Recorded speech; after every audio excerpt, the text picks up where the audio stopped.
Hello நண்பர்களே, இன்றைக்கி எங்கள் வீட்டில் இருக்கிற ஒரு சூப்பரான பழச்செடியை பற்றி தான் பார்க்க போகிறோம். வாங்க வீடியோக்குள்ளே போகலாம். Welcome to little petals garden. இந்த நாவல் பழ வெரைட்டி வந்து பார்த்திங்கன்னா தாய்க்கிங் நாவல். இதோட ஒரு பழம் வந்து 300 கிராம் வரைக்கும் வெயிட் வரும்னு சொல்கிறாங்க. ஆனால் நாங்கள் வச்ச செடியில் வந்து 30 கிராமுக்கு மேலே பழத்தோட வெயிட் வந்திருக்கு.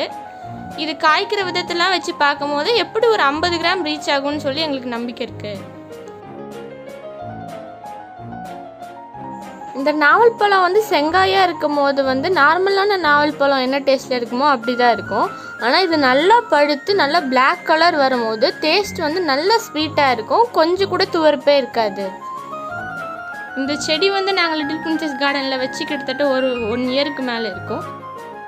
இந்த செடி வந்து பார்த்திங்கன்னா இப்போ எங்களுக்கு 2வது சீசன் காய்ச்சிருக்கு.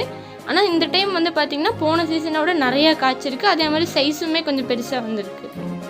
இந்த நாவல் பழ வெரைட்டியை பொறுத்த வரைக்கும் பார்த்திங்கன்னா கொட்டையோட வெயிட் கம்மியாக இருக்கும், ஃப்ளெஷ்ஷு வந்து பார்த்திங்கன்னா நிறையா இருக்கும். இப்போ ஒரு 30 கிராம் பழத்தில் வந்து பார்த்திங்கன்னா ஒரு 2 கிராம் 3 கிராம் அந்த மாதிரி தான் சீடு வரும். இது எல்லாமே வந்து பார்த்திங்கன்னா உங்களுக்கு ஃப்ளெஷ்ஷாகவே இருக்கும்.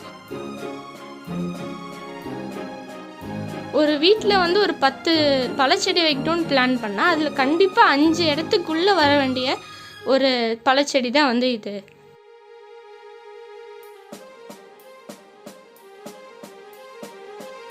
நாங்கள் வச்சுருக்க செடியோட ஸ்டெம் சைஸ் வந்து ஒரு கைப்பிடி அளவு தான் இருக்குது. ஆனால் இதுக்கே வந்து பார்த்திங்கன்னா மரம் ஃபுல்லாக நிறையா காய் வச்சுருக்கு.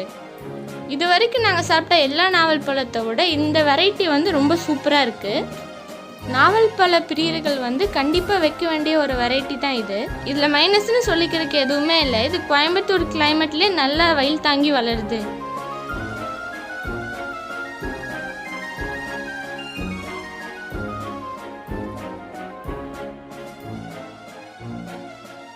இந்த தாய்க்கிங் நாவல் செடி வேணும்னாலும் இதே மாதிரியான எக்ஸோட்டிக் ஃப்ரூட் கலெக்ஷன்ஸ் உங்களுக்கு வேணும்னாலும் கீழே டிஸ்கிரிப்ஷன் பாக்ஸில் இருக்கிற வாட்ஸ்அப் கேட்லாக் லிங்கை போய் செக் பண்ணி பாருங்கள். தேங்க்ஸ் ஃபார் வாட்சிங்.